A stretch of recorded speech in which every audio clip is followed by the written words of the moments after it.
Welcome to episode 63 of the G2 on 5G. It's the latest inside scoop on everything 5G. We cover 6 topics in about 15 minutes, and it's brought to you by More Insights and Strategy.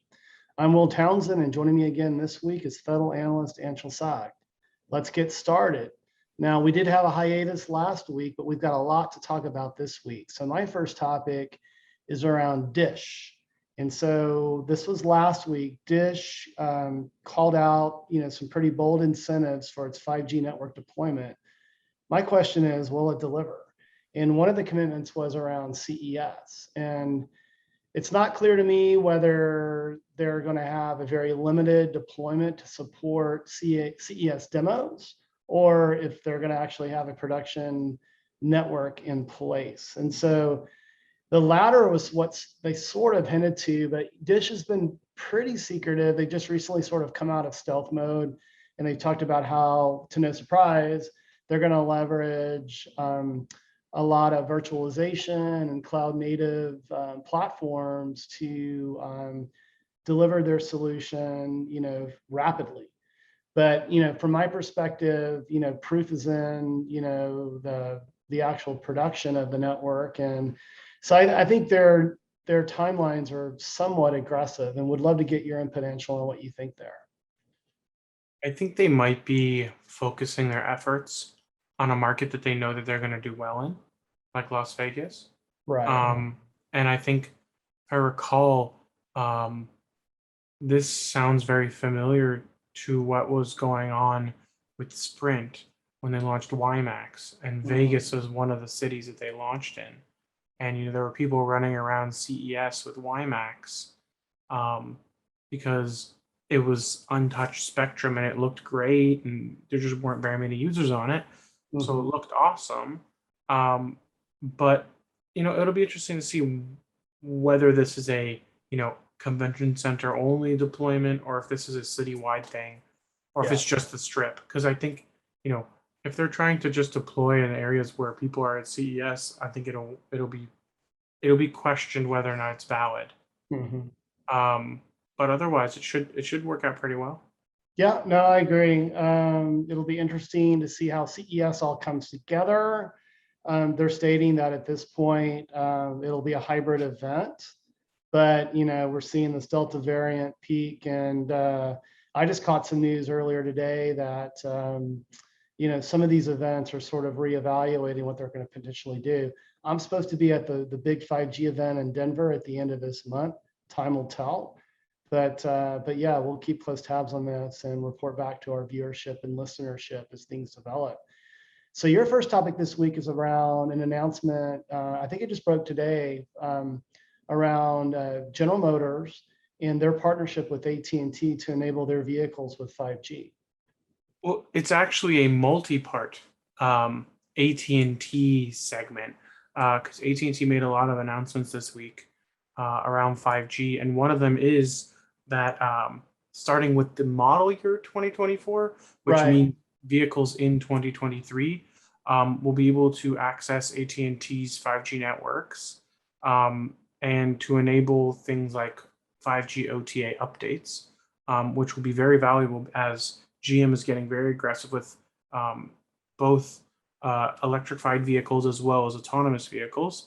And this could be potentially millions of new lines for AT&T because I've actually been a GM owner in the past, and a lot of their vehicles have Wi-Fi hotspots. So there's a lot of opportunities for AT&T to work with GM to expand its services and capabilities and just overall enhance the driving experience for GM customers. Yeah, I think even beyond that, OTA updates and and infotainment and that sort of thing. I mean, this is a precursor to a connected vehicle, autonomous driving. And 5G is going to be a key linchpin to make autonomous vehicles safe. I know you're a Tesla owner, and we hear the stories about folks putting it on the semi-autopilot and calamity occurring. And 5G with its low latency, I mean, and once the telemetry is baked into the roads, it's going to be a game changer. It's really going to make autonomous driving safe, and certainly that's several years out. But Right. what I also found interesting about this particular announcement is that AT&T claimed that among their chief competitors, that they have the largest footprint within automotive. So I don't know if that was a GM statement. I think Or, I think they do from what I've seen. AT&T, because AT&T also powers the Teslas, as far as I know. do they? So between Tesla and GM, that's probably a ton of connected vehicles on its own. But in Yeah. addition to that announcement, AT&T also announced that they're extending their FirstNet 5G access to 10 more cities, Mhm. bringing it to 48 cities. And that does include millimeter wave. And then they also announced that they were bringing a 5G millimeter wave test bed to the University of Tennessee, and that was primarily for VR and AR applications. So we're seeing AT&T make a lot of announcements this week. We're seeing more and more AR VR test beds rolling out in different universities.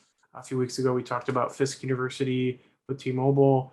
So it looks like 5G is getting more attention on the XR front as well as on automotive. We talked a few weeks ago about T-Mobile's announcement. So it's interesting, and it's just good that AT&T's got a lot of stuff going on right now. Yeah, and the low latency, the sub 5 millisecond latency is the game changer, within 5G from my perspective, to power AR VR experiences as well as automotive. So this will be another area that we'll keep close tabs on. But let's go to my second topic this week. And so last week, Rakuten announced earnings, and they posted significant losses. No surprises, they continue to invest in deploying new 5G networks. And they sort of pointed to base station investments as the culprit. And I found this kind of interesting because we've talked about this on a prior podcast. They're investing heavily in virtualization, just like Dish that we were talking about earlier, and an OpenRAN and that sort of thing.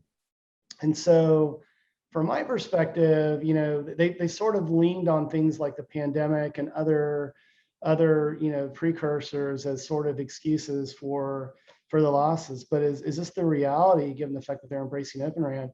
And again, they're acquiring Altiostar. It's almost $1 billion, sort of acquisition. On our last podcast, I sort of questioned that investment. When you look at other large operators like AT&T that are, they're partnering to kind of figure out virtualization and deploying open source and that sort of thing. But I'm curious to get your take on this. I think that Rakuten still has some runway when it comes to losing money, but I think they're going to start running out of excuses. Yeah. If they start to deploy customers like the 1&1 deal, and they aren't able to turn a profit. So it's going to be very important that they turn a profit in this division. And we'll see where it goes, but I think they've still got some time to prove themselves. Yeah, true. They're sort of in startup mode, and I don't want to say they're faking it before they make it, but that's a big Silicon Valley expression. But I would agree with you. They probably have a couple of more quarters, and they're going to have to start kind of showing the proof of their investments there. But let's move to your second topic this week, and you want to talk about C-band and how it relates to aerospace. Yeah, so a lot of the companies in the aerospace industry, specifically the airlines and the airplane manufacturers, a la aerospace, have once again brought up their opposition to C-band. And it's interesting because the government has collected roughly $100 billion from the operators to allow for C-band to be used for cellular communications of 5G. And this band, C-band, exists in the 3.7 gigahertz to 4 gigahertz spectrum. And what these companies are saying is that the FCC is not really listening to their concerns, that they believe that there will be interference with their equipment, specifically related to their altimeters, which is a safety thing, obviously. Right. But what is interesting is if you look at where C-band operates, which is 3.7 to 4 gigahertz, it is more than 200 megahertz away from where these altimeters operate. And the FCC believes that this is enough of a gap between bands for it not to be a concern. Okay. I think my thought process here is the FCC is generally one of these organizations that does take a lot of testing into consideration when they offer bans. And it doesn't really seem like the FAA or FCC or anybody opposing it has really proven one way or the other that there is an issue or there isn't. And I think appropriate testing would be very helpful on either side to prove this, whether or not this is an issue. Because I think when we consider that a lot of these airplanes are generally operating at higher altitudes, the likelihood that interference occurs at those altitudes is very, very minute. Although I could see there being some potential interference issues at lower altitudes. Right. I just think that, first of all, cell towers are not pointing straight up. They're not even really pointing up for the most part. They're mostly pointing down if they're pointing anywhere. Right. So it'll be interesting to see what happens with this. But I think this is a little bit of fear mongering from the airline industry, and I'm kind of curious to see whether there's any actual data to back up their concerns, because we've seen concerns from other bands before, like 24 gigahertz, but that's a millimeter wave band. Yeah. And for a millimeter wave band to interfere with a satellite in space, I struggle with that, because we know that you would have to transmit millimeter wave at such a ludicrously high power to even interfere with a satellite in space. And we know that millimeter wave doesn't propagate that well. Then I struggle with it. So I think this is one of those things where you want to take it with a grain of salt and ask for empirical data. I would agree. And the thing that I'll add as well is that 5G inherently, based on the 3GPP defined standards, is inherently more spectrally efficient than LTE. So maybe in an LTE world, this might be a greater concern. But I also agree with you, just given how an aircraft operates. Certainly not at the higher altitudes where an altimeter is going to be critical.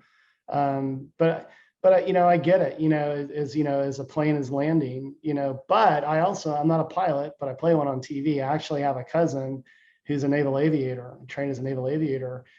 Most commercial aircraft on landing, a lot of it is on autopilot, is my understanding. So, but you're right. I think there needs to be more investigation here. But let's move to my third and final topic this week, and I want to talk about KT, Korea Telecom. So you and I have talked on prior podcasts about how South Korea is truly a leader in 5G deployment. I've also written Forbes articles about the carriers, and what I'm most impressed with is the Korean operators focus on discrete 5G services, not just getting the pipe out there, with the fast throughput and the low latency, but the actual discrete services that are behind it. Many of them have been consumer oriented, but we're beginning to see some commercial applications come along. So KT posted its recent 2Q earnings and double-digit growth. So they're hitting on all cylinders. And it wasn't really stated within the press release, but again, my belief is that it's their focus on discrete 5G services that are really fueling its momentum. But I'd love to get your take on this. Yeah, I think KT is definitely one of those companies that has the potential to grow its 5G adoption faster than others by expanding outward. But I didn't really see any data that supported that at this moment. Right. I think it could just be that there's more devices out there for people to choose from to adopt 5G and there have been in the past, and that this momentum may be carrying forward as we start to see more and more services offered as well. Yeah, no, that's a good point. Well, hey, for your third and final topic this week, you want to talk about Qualcomm and their 5G drone platform. And I want to hear more because I didn't catch this, but I've been reading about T-Mobile and their investigation with kind of drone platforms as well. So would love to hear your take on this. Yeah, so the new Qualcomm drone platform is called the Flight RB5 5G platform. So it's the company's first 5G drone platform, and it actually takes a very powerful um, connectivity capabilities and processing capabilities to be able to do all kinds of really interesting um, applications. So one of the really interesting things is this supports basically every band. It supports all the 5G bands. Mhm. And it also supports CBRS, and it supports long range Wi-Fi, which is something that is unique to this platform. As many drones today use Wi-Fi for communications, this can seamlessly pair Wi-Fi with cellular in a way that allows you to get the most range out of the drone while you're using it. And it does actually come with a custom controller um, reference design as well to maximize that Wi-Fi range when you aren't using cellular. But it has the abilities to do 4K, 8K. It supports Wi-Fi 6. It has all kinds of AI processing capabilities. And it's just kind of the top of the line when it comes to drone platforms today, especially when you consider that drones are going to be used for public safety, for film and entertainment, for asset inspection, like bridges and roads, and Ag even for tech, mapping. yeah, ag tech, yeah. So there's so many applications for this, and the thing is that because there's so much on-device processing capability, it can actually operate autonomously and have 360-degree awareness of where it is, so that it can be, used um, in a fleet or in some kind of uh, like large deployment. But what's really interesting is that these are very powerful, and it's like having a very high-end smartphone chip in your drone, which Mhm. hasn't really been the case for a while because a lot of these drone platforms tend to lag behind where the fastest processing capabilities are. But because Qualcomm obviously has some of the fastest smartphone processors in the world, they're able to waterfall down some of these technologies much more quickly to the drone platform than they maybe would have in the past, or even if any of their competitors could today. No, it's exciting. I wonder, so I didn't catch this. So I'm assuming they're approaching, the various OEMs that build drones, like DJI. I'm very familiar with, right? I know you Mhm. are as well because you're a drone aficionado. I mean, is Qualcomm's goal to again provide a platform with the software, the API, the SDKs, and sort of enable an ecosystem with the DJIs of the world, or from your perspective, Yeah, what's the route to I market for mean, Qualcomm? there's companies like Skydio out there too. There's a lot of drone companies out there that can take advantage of this. Yeah. What's interesting is that they have a neural processing SDK, they've got a computer vision SDK, and they have their special DSP SDK. So there's lots of software out there to take advantage of the processing capabilities of this drone. And it's a reference design, so you can kind of you know um, try your own stuff on it and see how it works. But they Mhm. absolutely are targeting OEMs for this kind of a launch, and trying to encourage them to up level their hardware capabilities because 4K and 8K, that's awesome for being able to inspect something because you get a lot better visual quality when you're trying to verify whether something needs a repair or if something's been done. Mhm. And the more data these drones are able to pull down and share to the cloud, the data sets and whatever AI algorithms they're training will get more accurate. Well, I'm just personally looking forward to the day when I can order Papa John's pizza and have a drone delivered, or get my Amazon Prime shipments, delivered to the house via drone. So it seems like that's possibly a step in the right direction. But hey, buddy, we were on hiatus last week, but we had a great episode this week. Why don't you take us home? Absolutely. We hope our viewers and listeners found this week's topics interesting.